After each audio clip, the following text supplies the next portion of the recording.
N'hésitez pas à liker la vidéo pour nous encourager. Et si vous êtes nouveau sur la chaîne, abonnez-vous et activez la cloche de notification pour ne manquer aucune de nos prochaines vidéos. Bon, en fait, les amis, comme vous le savez, Pirorca The Wolf est un youtubeur accusé de pédophilie et ayant assumé plusieurs actes avec mineurs. Mais faut pas rigoler, ce mec n'a jamais sorti c'est lui. Et il a créé une vraie secte en plus d'enfants, pas d'adultes. Il est accusé aussi d'avoir utilisé des codes et des techniques de manipulation connues pour abuser des jeunes. Mais aujourd'hui, Pirorca est allé plus loin. Le viol n'existe pas, la mort n'existe pas. Comme il a été accusé de viol dans le passé, il a nié tous les faits et personne ne le croyait. Donc ça peut être la raison pour laquelle il utilise ces figures de style. Mais aussi la dépression, ça existe aussi. Mais on va essayer de voir tous les angles. Mais aussi avant tout on va voir les propos de Pirorca et psychodélique. Si c'est possible d'autres youtubeurs aussi. Et on va essayer de développer ça. Bonsoir psychodélique, c'est Top Boss TV. On aimerait vous poser quelques questions et toi et votre invité.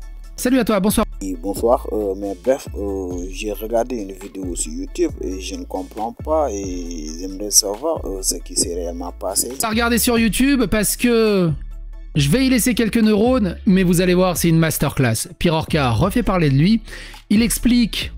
Oui, c'est l'affaire Pirorca, il explique quoi? Que la mort n'existe pas. Non, j'ai pas bien entendu. Il a dit quoi? Que la mort n'existe pas. Ben, mais la dépression est personnelle. Mais on n'oublie pas qu'au passé, il a été accusé de viol, donc détournement de mineurs et genre. Mais aussi, est-ce qu'il a essayé de raisonner ça? Et son raisonnement, vous n'êtes pas prêt. On est déjà prêt et que dirais-tu? J'ai juste dit, mais enfin, j'espère que vous avez la ref de mais enfin. Je suis sûr que Dany et Raz, ils l'ont pas. Mais enfin. Oui, on est un peu peur là. En ce moment, est-ce que ton corps bat? J'ai le cœur qui bat alors que j'ai pas lancé la vidéo parce que moi je sais. Ça dure 43 secondes. Mettez vos... 43 secondes, mais vous allez voir. Ouh.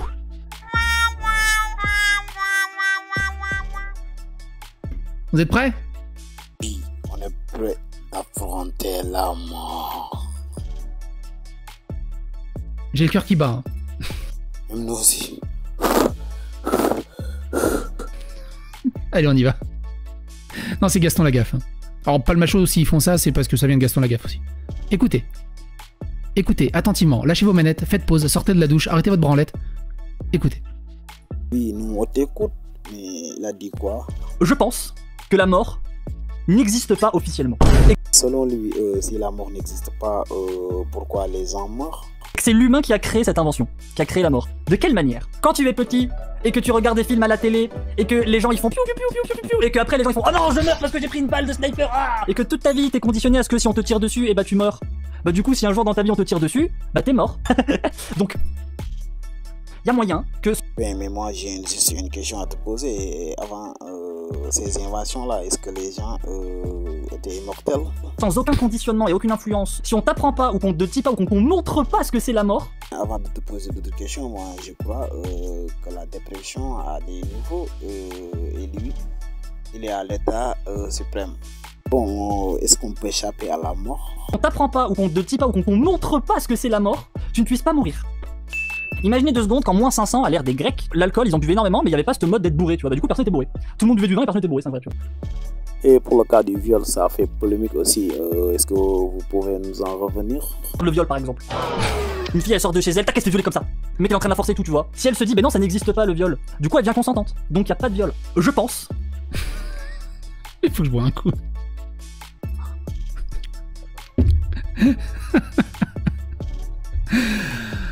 Oh putain. C'est dur, c'est dur.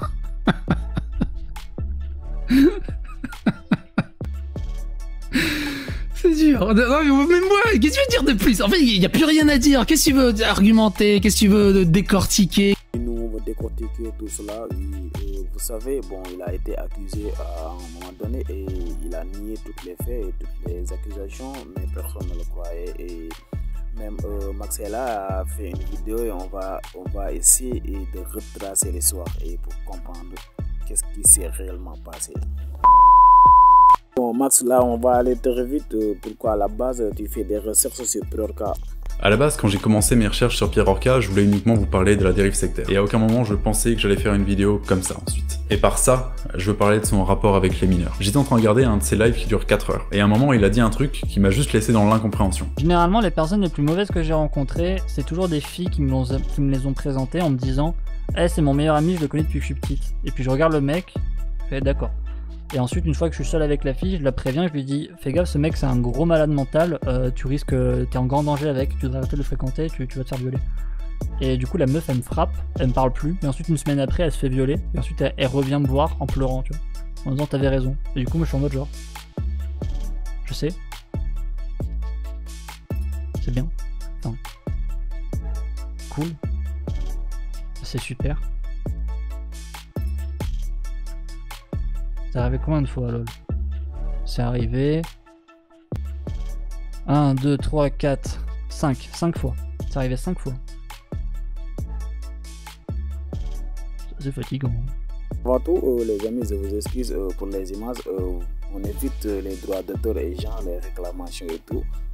Donc Max, pour de vrai, il a dit quoi? Il est en train de dire que 5 de ses amis se sont fait violer. Est-ce qu'il peut décrire ça? Et il peut décrire ça avec les mots genre cool ou c'est chiant. Elle se fait violer, c'est bien. Cool. C'est super. C'est fatigant. Ouais, hein. Ouais, 5 de ses amis se sont fait violer et il trouve ça cool, mais chiant. À l'heure actuelle, j'ai qu'une seule question en tête, mais qu'est-ce que ça veut dire cette merde? Même moi, je suis tout à fait d'accord avec toi, on ne pense pas comme ça.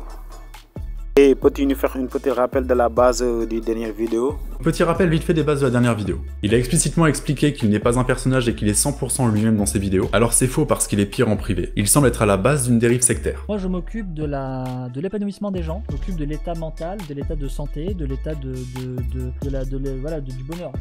Moi je m'occupe, je fais en sorte que les gens ils soient heureux, qu'ils aient des outils intellectuels, je redresse le niveau intellectuel, je m'occupe de tout ça. Ça donne toujours autant confiance. Il tente autant que possible de faire croire qu'il a confiance en lui et il est incohérent jusqu'à la moelle. Et juste un exemple pour ce dernier point, quand il parle des nombreuses personnes qu'il accuse de différentes choses, il se compare à Jésus et veut les aider. Même avec des gens, ça fait des années qu'ils sont en train de le détruire, je suis toujours en mode genre, essayer de les aider, tu vois, et je comprends pas, hein. On est vraiment sur du Jésus-like là, c'est un truc de... Ça c'est très impressionnant, mais Max, quand t'as vu ça, t'as dit quoi? Quand j'ai vu ça, j'étais serein quant au fait de sortir ma vidéo. Mais littéralement moins de 30 secondes plus tard... C'est tous des gros fragiles. Une seule de ces personnes que je croise dans la rue, oh, je lui fais manger le trottoir. Hein. Putain, je sais que Jésus distribuait des pains, mais c'est pas à ça que je pensais, personnellement. Donc voilà, la preuve est faite, on n'est pas sur quelqu'un de très consistant. Pierre Orca est un homme de 25 ans, qui fait de la musique, il a 2 enfants, et il est accusé de plein de choses depuis 5 ans. Ça fait 5 putains d'années qu'il y a des gens qui essaient de me faire passer pour un pédophile. Concernant les accusations qui pèsent sur lui, il dit qu'elles sont proférées par une trentaine, quarantaine, cinquantaine de personnes différentes. Trentaine, quarantaine, cinquantaine de personnes différentes avec que du quiproquo. Ça serait visiblement un gigantesque quiproquo. Ça doit vraiment être un très gros quiproquo pour que 50 personnes l'aient sur exactement le même sujet. C'est peu commun. Et cette vidéo-là est faite spécialement pour en parler, alors ne tirez pas trop vite vos conclusions. Pierre Orca le précise aussi, mais les accusateurs sont les personnes qu'il a voulu aider et avec qui il a déjà été en contact. Pire, c'est que les personnes qui m'avaient accusé de ça, c'est des personnes que j'avais aidées. Et dans les personnes que j'avais aidées, il y avait une personne que j'avais hébergée chez moi pendant 2 semaines. Il dit bien que les personnes qu'il accuse sont des personnes avec qui il a été en contact. Toutes ces personnes-là, c'était des personnes que j'ai aidées. Ce sont bien des personnes avec lesquelles il a échangé. Donc maintenant vous avez le contexte. C'est un daron de 25 ans, accusé par une cinquantaine de ses anciens contacts de pédophilie. C'est sûr que formulé comme ça paraît très négatif, mais ne vous inquiétez pas. On parlera de sa défense en vidéo. Et plus important que ça, ou de contacter la personne, avant d'accuser quelqu'un, il faut des preuves. Encore une fois, dans ma dernière vidéo, on a vu qu'il se considérait comme très intelligent. Mais ce que j'ai malheureusement oublié de vous dire, et peut-être qu'il dira que c'est hors contexte parce que je l'ai pas dit dans la première vidéo, mais c'est qu'il se considérait suffisamment intelligent pour pouvoir violer une meuf sans qu'elle s'en rende compte. Mais non, mais si j'étais un connard, les gars, je serais la personne la plus dangereuse de cette planète. Hein. Je pourrais manipuler n'importe quelle fille pour la violer, mais ça sera pas un viol en fait. Parce que dans sa tête, elle est consentante, tu vois. Alors que pas du tout. Et il y a beaucoup de mecs qui font ce genre de trucs d'ailleurs. Mais tu vois, malheureusement, la vie a décidé que j'étais quelqu'un de bien. Ma réussite sociale est donc un échec. Ce que j'aimerais qu'on comprenne ici, c'est qu'il est pas en train de faire une blague. Je sais qu'il a un sens de l'humour très particulier, mais j'ai dû voir au moins une centaine d'heures de ses vidéos, et ça c'est pas une blague. Parce que quand il fait une blague, ça ressemble à ça. Les relations, c'est juste pour gagner à Paris. Quoi? Je parie que tu me sauteras pas. Ah ouais? Viol. Gagné.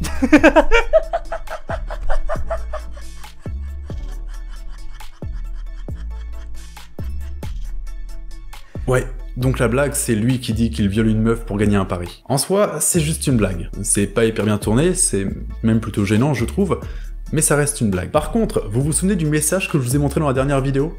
Elle mérite un viol dans la vraie vie, elle. Ah ouais. Ah, bah là, vu ce qu'elle vient de faire, ouais, oui.